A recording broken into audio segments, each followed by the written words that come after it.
सूरत Jahangirpura ISKCON मंदिर द्वारा 147મી जगन्नाथजी रथ यात्रा स्टेशन थी प्रारंभ थई रही है। आप જોઈ રહ્યા છો કે ભગવાનના દર્શન કરવા માટે ભક્તજનો અહીં ઉમટી પડ્યા છે।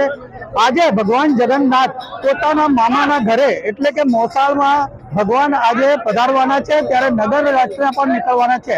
આ નગર યાત્રાની અંદર કેટલાક સુરતીજનો પણ ભગવાનના દર્શન કરવા રાજમાર્ગથી લઈ સ્ટેશનથી લઈ રિંગ રોડથી લઈ અઠવા ગેટથી લઈ કે ઇસ્કોન મંદિર સુધી ભગવાનના દર્શન કરવા માટે લોકો ઉમટી પડ્યા છે। એક તરફ આપ જોઈ રહ્યા છો કે પોલીસ બંદોબસ્ત પણ ગોઠવી દેવામાં આવ્યો છે। ચુસ્ત અને કડક પોલીસ બંદોબસ્ત ગોઠવવામાં આવ્યો છે, જેથી કરીને કોઈ અનિચ્છ બનાવ ન બને તેની તકેદારી પણ રાખવામાં આવી રહી છે। અત્યારે ભગવાન જગન્નાથજીના શણગાર સજાવવામાં આવી રહ્યા છે અને મંદિર દ્વારા પણ મહારાજ સહિતના લોકો અને અહીં ઉપસ્થિત રાજકીય નેતાઓ પણ આરતીમાં સામેલ થશે। ત્યારે સુરત શહેરના મેયર પણ આ જગ્યા પર આરતી કરવા માટે અને ભગવાનના દર્શન કરવા આવી રહ્યા છે। ત્યારે હાલ જગન્નાથજીની યાત્રાનું પ્રસ્થાન કરવામાં આવ્યું છે, ત્યારે ભગવાનના દર્શન કરી ભક્તજનોએ જય જગન્નાથના નાદ સાથે સમગ્ર વિસ્તાર ગુંજવી મૂક્યો હતો।